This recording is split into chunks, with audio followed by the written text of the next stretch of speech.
Something in Africa has shocked historians from all around the world. It's a library in the ancient city of Timbuktu that has offered oceans of knowledge in the form of written books preserved so well. During the 14th century, Timbuktu thrived as a bustling center of trade, learning, and Islamic heritage in West Africa. Nestled in present-day Mali, its strategic location near the Niger River and at the crossroads of major trans-Saharan trade routes facilitated the exchange of goods, ideas, and cultures between regions spanning from the Mediterranean to sub-Saharan Africa and beyond. At its zenith, Timbuktu gained renown as a premier hub of Islamic scholarship, drawing in scholars, traders, and travelers from across the Muslim world. It was the time of Mansa Musa, who knew how important knowledge was, and he transformed the city into an academic, economic, trade, and cultural hub. So, what have historians found in Timbuktu's libraries? Welcome to a new episode of Black Afric Diary, a channel where we talk about Black African history, culture, arts, and civilization. It's a place where you will see the real picture of Black Africa, its stories, and the events defining it. In this episode, we will tell you how Timbuktu thrived back in the 14th century when Europe was in darkness, and what treasures historians have found in its libraries today. Let's get started.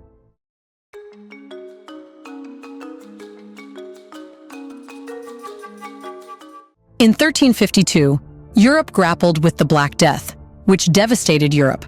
Initially, the plague caused exceptionally high mortality rates, with estimates suggesting it wiped out between 30% and 60% of Europe's population.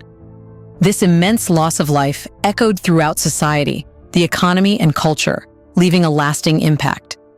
Social structures and norms were disrupted as entire communities were destroyed, leading to the breakdown of traditional family and social ties. The depletion of skilled laborers further destabilized industries and local economies, intensifying social unrest. Economically, the Black Death triggered labor shortages, increasing worker demand. Surviving laborers seized this opportunity to demand higher wages and improved working conditions, contributing to inflation and economic instability. Reduced agricultural productivity, caused by labor shortages, compounded these economic challenges. Feudalism was already in decline and accelerated towards its demise by the Black Death.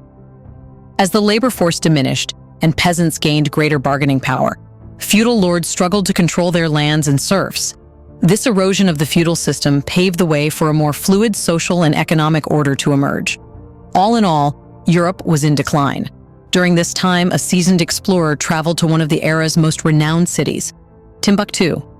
Intrigued by stories of a city dressed in boundless gold, with its ruler's fame magnificently celebrated decades earlier, even Ibn Battuta dreamt of reaching the empire ruled by the legendary gold-bathing king. The collapse of the Ghana Empire had recently left a void in the landscape of sub-Saharan civilization.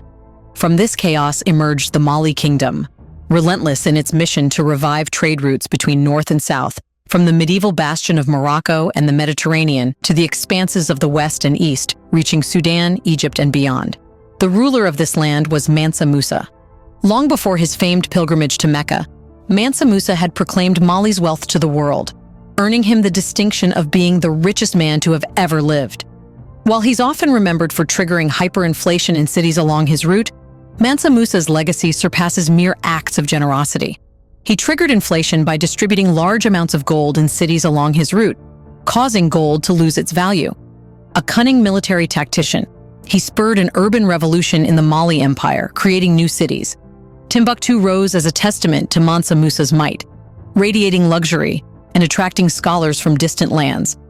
Mansa Musa's pivot from trade and conquest to knowledge marked a key shift in the kingdom's priorities.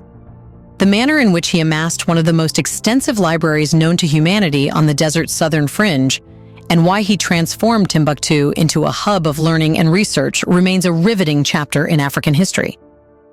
Today, the name Timbuktu evokes a sense of remoteness and inaccessibility, echoing the city's enduring significance in African history. Mansa Musa's legendary pilgrimage to Mecca involved an escort of 60,000 men, a testament to his grandeur and influence. Despite the massive escort of 60,000 men, Musa's caravan was further augmented by 500 individuals cloaked in Persian silk, each wielding a staff adorned with gold and escorted by 80 camels laden with 300 pounds of gold. This extravagant parade, journeying from oasis to town, presented a breathtaking spectacle that would have captivated even the most learned individuals of the time. At the forefront of Musa's agenda was the expansion of the empire he was constructing. Realizing that wealth alone would not suffice, Musa, a learned man himself, was conscious of the historical fate of empires that crumbled due to a lack of accessible knowledge. He envisioned an enlightened empire, with Timbuktu as its focal point. Timbuktu required scholars to materialize this vision. Before we continue further, tell us, are you enjoying the video? If so, please like and share the video and subscribe to our channel to watch more videos on Black Africa. Let's continue now. His grand plan began with the construction of a mosque doubling as a library, a grand structure resembling a palace. Known as Sankore, it was lauded as one of the most significant centers of learning in medieval times. Timbuktu, the respected city of the Mali Empire, boasts a rich history. In the 1950s, French archaeologists uncovered a trove of artifacts dating back to 1000 BC, attesting to a long-standing human presence despite the encroaching desert. A vast collection of ceramic settlements indicates sustained social advancement, rendering it one of the most comprehensive ancient civilizations, thriving even today. During the 14th and 15th centuries, Timbuktu prospered as a hub of trade, education, and culture, gaining widespread distinction throughout the Islamic world for its economic prosperity and intellectual accomplishments. Positioned at the intersection of major trade routes, Timbuktu facilitated the movement of goods, ideas, and people between North Africa, West Africa, and the Mediterranean. Its lively markets served as focal points for trading valuable commodities like gold, salt, ivory, and more, attracting merchants from across the Sahara and beyond, and driving its economic expansion. Timbuktu also emerged as a leading center for Islamic learning, boasting numerous madrasas and libraries.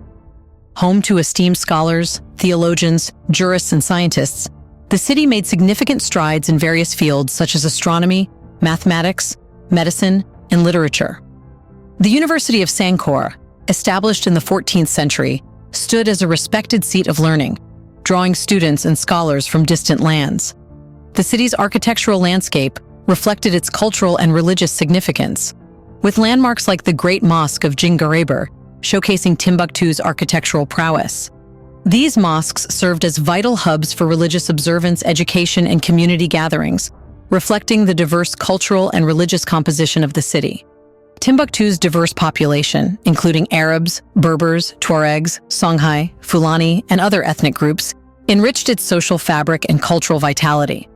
The city hummed with artistic expression, music, storytelling, and religious rituals, fostering a collective sense of heritage among its residents.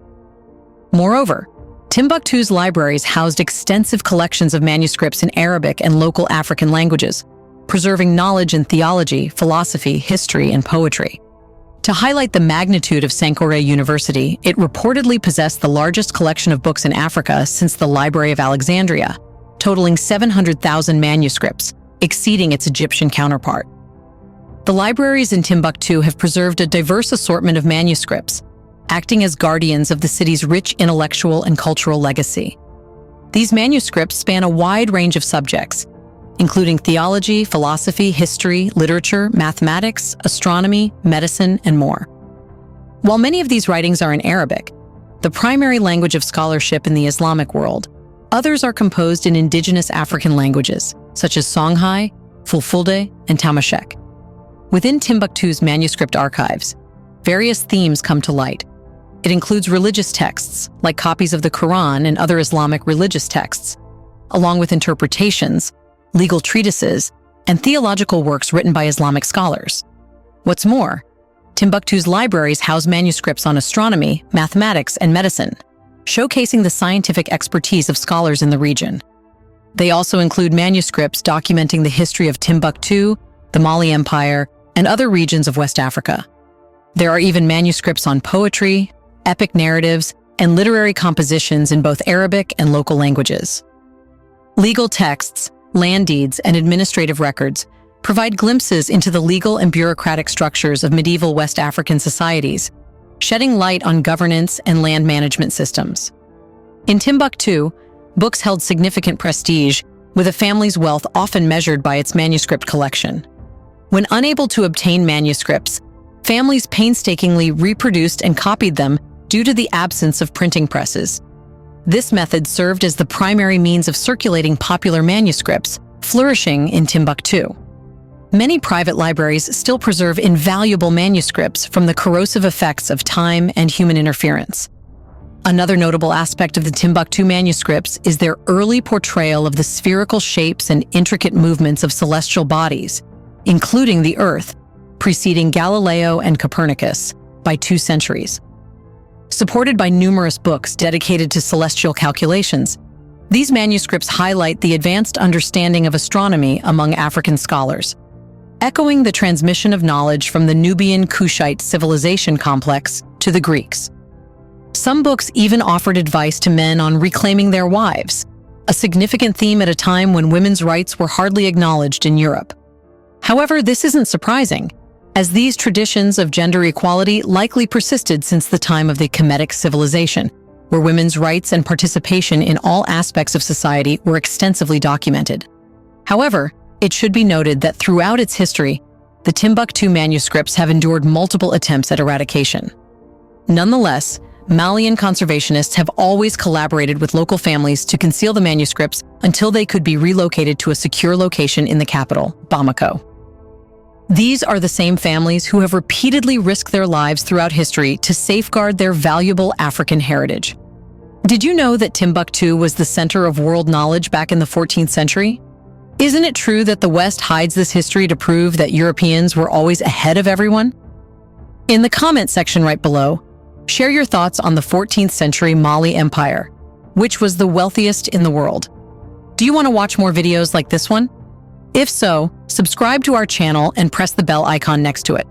We bring videos on Black Africa, its history, rich arts and culture, and things the world should know about. Thanks for watching, and until the next video, stay tuned.